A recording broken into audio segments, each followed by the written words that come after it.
Assalamualaikum warahmatullahi wabarakatuh, Buya. Assalamualaikum warahmatullahi wabarakatuh. Mohon tanggapannya, Buya. Saat ini ramai orang memperbincangkan tentang komentar beberapa orang terhadap kedatangan Habib Rizik Syihab beberapa waktu yang lalu. Ada yang menyatakan ketidaksenangannya terhadap penyambutannya. Ada yang merendahkan kehabaibannya. Kemudian juga meremehkan perjuangannya. Bahkan ada juga yang mencaci atau mengolok. Mohon tanggapannya, Buya. Bagaimana menyikapi tentang hal-hal semacam ini, Buya? Terima kasih. Bismillah. Kami akan menjawab. Pertama, kami bukan orang FPI. Harus tahu itu. Saya bukan anggota FPI. Kemudian setelah itu, yuk kita pandang segala permasalahan dengan akal yang jernih dan hati yang tenang. Pertama adalah kedatangan Habib Rizik disambut oleh orang sebanyak itu kemauan umat, bukan rekayasa, bukan dibayar mereka. Ayo, Anda posisi seperti saya, adil, Anda tidak di FPI dan tidak jadi musuh FPI. Anda berada di tengah-tengah, ayo. Kedatangan mereka, umat segitu banyak, bukan direkayasa. Bukan, kalau rekayasa mau dibayar biar datang, nggak ada. Bahkan ini masa pandemi, semua orang meninggalkan kerjaannya dengan sukarela. Maka yang harus kita pahami, ada apa di balik ini semuanya? Kerinduan kepada apa sih mereka kok sampai seperti itu? Kita jujur. Nggak perlu kita marah-marah ini. Kadang-kadang dimarahkan Habib Rizik. Habib Rizik ingin datang ke negerinya, ingin berjuang, ingin berdakwah. Bukan direkayasa kedatangan mereka itu semua. Nah ini yang pertama yang harus kita pahami supaya kita tidak suudzon ini. Enggak ada rekayasa. Bahkan yang datang itu orang rela berkorban.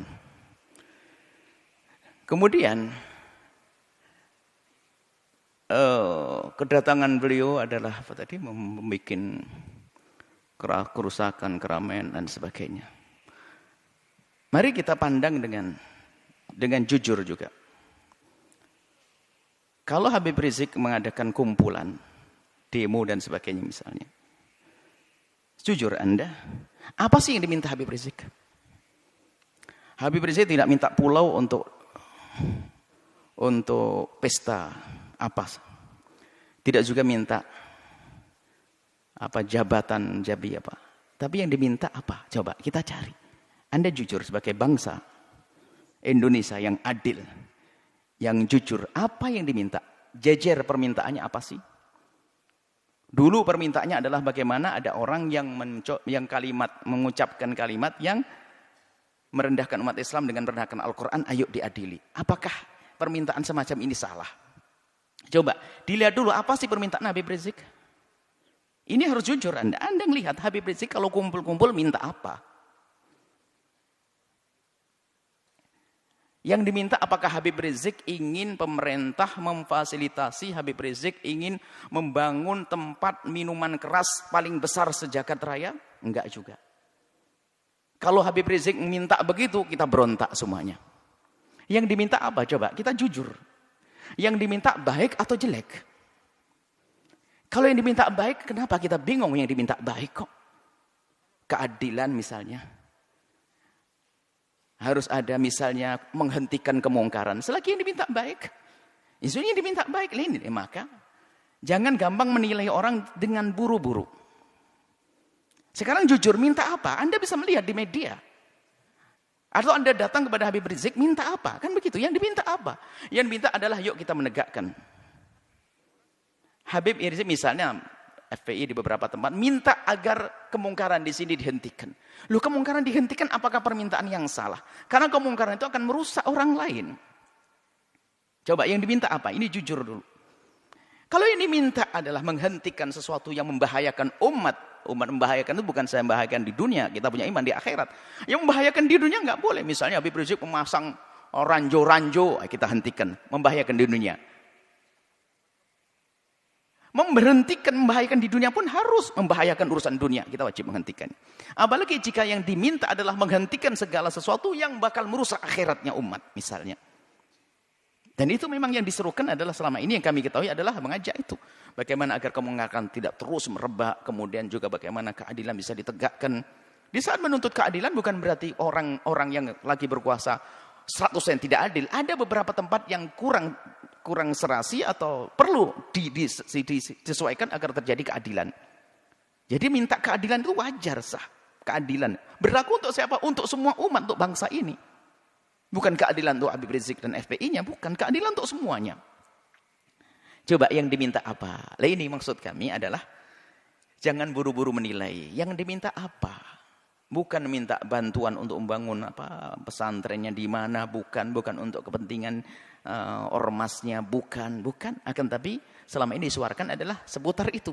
Bagaimana menghentikan kemungkaran, bagaimana menghadirkan keadilan, kemudian bagaimana membatasi sepak terjang orang yang tidak banyak manfaatnya untuk negeri ini misalnya dengan suara-suara seperti itu, bagaimana menghentikan kebobrokan moral. Ini kan permintaan yang baik semuanya. Kalau seandainya menyuarakan selain Habib Rizik bagaimana? Kalau Anda mau, kenapa di saat disuarakan Habib Rizik tidak mau? Jujur ini harus perlu kejujuran ini. Kita menilai dari luar seperti ini. Selagi keinginannya baik, maka adalah permintaan itu yang harus kita jadikan sandaran kita untuk menilai. Kemudian selanjutnya kepada Bapak Presiden atau siapapun yang akan menjadi presiden. Ini adalah risalah cinta kami kepada Pak Presiden. Ya kalau mendengar alhamdulillah, kalau tidak mendengar Allah berdengarkan ke hati, biarpun telinganya tidak mendengar. Atau calon presiden, ketahuilah bahwa jabatan kepresidenan itu sangat terbatas. Apa artinya 1 kali naik, 2 kali naik, ujung-ujungnya adalah kesengsaraan yang panjang di akhirat nanti. Maka mumpung Allah beri kesempatan untuk naik surga tertinggi, maka hendaknya Pak Presiden atau para calon presiden itu, apalagi yang mereka adalah benar-benar ahli la ilaha illallah, termasuk Pak Presiden kami yakin ahli la ilaha illallah, orang beriman. Perhatikan keimanan tersebut. Jadikan jabatan presiden ini adalah untuk selamat di akhirat.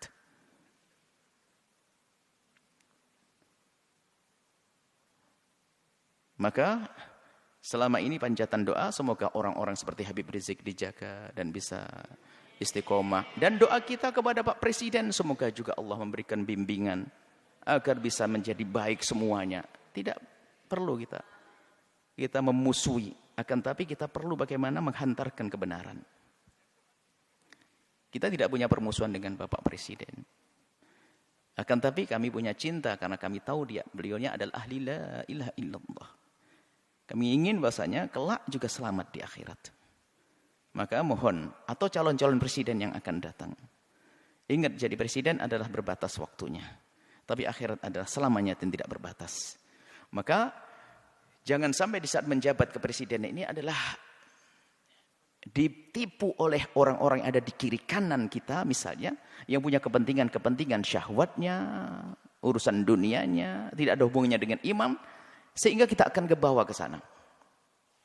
Maka pandanglah dengan adil. Orang yang bakal mengganggu akhirat Anda pinggirkan. Anda bisa melihat pasti. Di kalangan menteri, di kalangan pakun harus dibersihkan dari orang-orang yang bakal mengganggu keselamatan kita di akhirat. Kami yakin Anda ahli iman.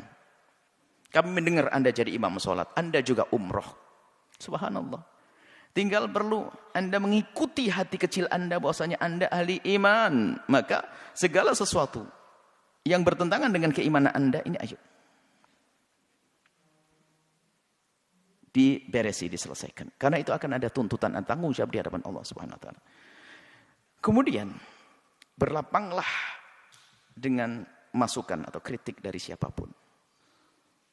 Maka di saat ada misalnya selama ini rame seperti tadi hubungan dengan Habib Rizik dan sebagainya.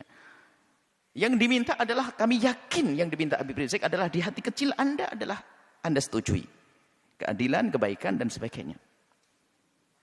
Kami ingin bertemu ini maksud. Kami yakin insyaAllah. Kami yakin husnudzon bahasanya Anda orang beriman dan presiden-presiden setelahnya. Kami tidak mengarah kepada presiden hari ini. Selagi itu keinginan yang baik, ayo kita kita sambut. Dan nanti secara umum, kritik itu justru mengangkat kita. Bagaimana kita menjadi waspada. Kritik itu, kadang kita tidak bisa sadar, tidak bisa mengoreksi diri kita sendiri. Akhirnya dengan kritik itu kita bisa berbenah. Kalau tidak ada kritik kita nggak akan waspada. Seperti di lembaga begini, kalau tidak ada kritik nggak akan ada perubahan. Ada yang kritik Buya, kenapa kok begini? Langsung kita buat perubahan. Gini, menarik. Semakin banyak yang mengkritisi Anda, sebenarnya semakin besar peluang Anda untuk menjadi lebih bagus. Hanya di saat dikritiki oleh seseorang, kita lihat, kita pelajari. Lalu bagaimana? Yang mengkritik itu sendiri diajak untuk menyelesaikan bersama. Karena yang mengkritisi biasanya punya bahan, punya modal untuk menyelesaikan masalah. Seperti ini. Ini adalah kepada pemerintah. Jangan menuruti orang-orang yang hanya menuruti hawa nafsunya. Anda akan rugi. Hidup Anda berbatas. Hidup Anda berbatas. Kita tidak rela la ilaha illallah di alam barzah mendapatkan seksa dan di padang mahsyar tersiksa, di akhir tersiksa. Tapi surga kah untuk semuanya? Surga untuk ulama, surga juga untuk presiden kalau mau. Inilah, maka kalau seandainya kesadaran semacam ini hadir, nggak akan ada ontran-ontran semacam ini. Semuanya aman tentram. Semuanya aman tentram. Bisa. Orang punya niat busuk akan terlihat begitu mudah. Apalagi sekelas presiden, sekelas pemimpin. Itu sangat mudah orang ini niatnya hanya kepentingan urusan ini. Kebaca. Artinya tinggal. Kalau memang tujuannya nggak benar, merusak negeri ini, merusak bangsa ini, amanah di hadapan Allah. Ya jangan diperkenankan orang semacam itu begitu. Jujur, bukan karena hawa nafsu, bukan hanya mempertahankan kekuasaan. Biarpun kita pertahankan akan berakhir ini kekuasaan kalau tidak kita pertahankan dengan cara yang benar. Tapi harapan kami adalah yang menjabat di negeri ini, presidennya adalah dengan Allah, dengan imannya, lalu selamat nanti di akhirat. Maka demo-demo yang selama ini Anda dengar, Anda perhatikan, Anda sambut. Sebagai seorang bapak ngayomi anak, sebagai seorang presiden, apa sih yang ayo diskusi yang baik. Seperti itu. Jadi, selagi itu yang diminta hal yang baik, jangan ditolak. Kecuali dia minta jelek. Minta membuat, mestinya ya harus ditolak itu. Perusahaan yang haram, perusahaan merusak, perusahaan ini, perkumpulan merusak. Ini yang harus kita tolak. Tapi kalau orang berkumpul, datang kepada Anda, menyuruh, mengajak kepada kebaikan, hendaknya Anda bertanya. Karena itu sebetulnya mereka menghantarkan surga untuk Anda. Seperti itu. Jadi ini kepada Bapak Presiden hari ini atau presiden yang akan datang. Semoga ini menjadi kaidah. Siapa menjadi presiden, hendaknya seperti itu. Alangkah indahnya di dunia jadi presiden, ternyata jabatan presiden ini hanya untuk melangkah ke surga. Sebab surganya presiden lebih mudah, gede banget. Karena apa? Dia punya kekuatan.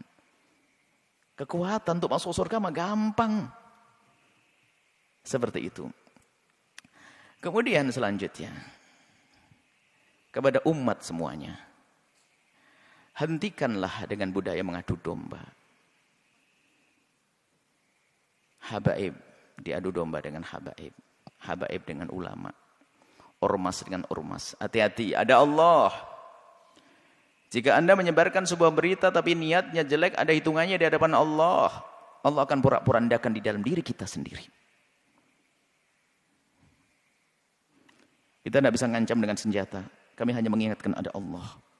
Kita tidak mengancam dengan apapun. Allah. Jangan mengadu domba antara habaib dengan habaib.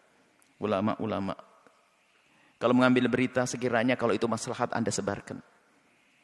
Tidak memotong omongan orang untuk diadu. Masya Allah.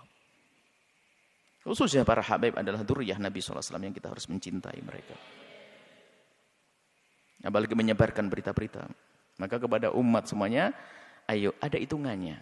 Yang biasa mengadu domba, maka ketahuilah di dalam rumahnya pun pasti tidak semesra. Ingat, yang biasa menyebar berita-berita enggak karuan itu sebetulnya di rumahnya pun tidak mesra dia.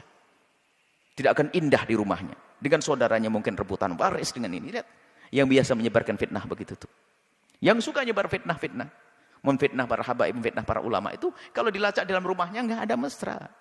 Itu enggak tegur sapa sama saudaranya berbulan-bulan, bertahun-tahun mereka. Mungkin tidak akur dengan bapaknya juga. Kenapa? Hati yang kotor itu. Lihat. Menfitnah habaib. Menfitnah umat Nabi Muhammad, ngadu domba umat Nabi Muhammad saja enggak boleh, apalagi ini dzurriyyahnya Nabi Muhammad sallallahu alaihi wasallam. Kemudian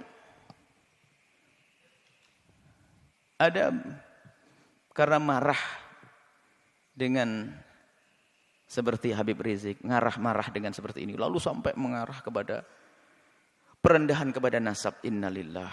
Sampai ada yang mengatakan katanya, apa betul itu turun Nabi, ayo dites DNA, astagfirullah, innalillah. Menafikan, menolak nasab yang sudah jelas semacam itu, maka itu seperti mengqadhaf, menuduh orang melakukan zina, dosa besar. Kalau sudah jelas itu nasab, sudah kita akui. Jangan mengatakan DNA-nya ini. Ada apa? Kalau kita bukan habaib, mestinya kita mencintai, bukan mengendengki dan ngiri. Enggak ada artinya. Ngiri tambah jauh. Kalau kita mencintai, kita bersambung. Beliau menjadi habaib juga dipilih oleh Allah. Bukan permintaannya. Maka kita yang mandang harus mandang dengan hormat. Adapun masalah jika ada yang kurang tepat di antara habaib salah, ya kita kewajiban menegur. Seperti kita menegur anak kita. Seperti di pondok kita ini banyak habaib, anak-anak habaib. Yang salah ya kita tegur. Tentunya dengan kasih dan cinta. Tapi kalau sudah mengarah kepada penolakan nasab, ini sudah ada kebenci dan ngiri. Ini adalah bahaya sekali. Hati-hati ini. Kemudian juga kepada pengikut-pengikut FPI. Jangan sampai Anda menodai Habib Rizik. Sepak terjang Anda harus benar-benar direstui Habib Rizik dan diketahui dan sesuai dengan apa yang ada di pikiran dan hati Habib Rizik. Kita tidak ingin ada sebagian orang melakukan satu tindakan ternyata mencoreng Habib Rizik. Ini menjadi masalah. Jangan sampai tujuan Habib Rizik yang mulia, yang istimewa ini ternodai oleh kita-kita apa orang-orang yang dengan perilaku yang terburu-buru hanya mendahulukan hawa nafsu dan sebagainya. Nah ini maka di sini kita ingin bahwasanya perjuangan orang-orang seperti beliau ini, Habib Rizik ini bisa mulus, sukses. Kemudian nanti juga presidennya juga akhirnya juga sukses. Bangsa ini sukses, surga lah semuanya. Anda bercekcokan. Tinggal yang tersisa siapa? Orang yang sibuk ngadu domba, bermusuhan, caci maki dan sebagainya. Hidupnya begitu dia. Dia tidak mesra selamanya. Dan hendaknya antara ormas dengan ormas ini adalah untuk saling melengkapi. PFPI, ormas, NO, ormas. Nanti ada lagi ormas besar seperti Nahdlatul Wathon, ormas, Wasliyah, ormas. Tidak boleh jadi saling bermusuhan. Akan tapi ini adalah potensi umat Islam. Ingat, Anda punya Allah. Itu kekuatan.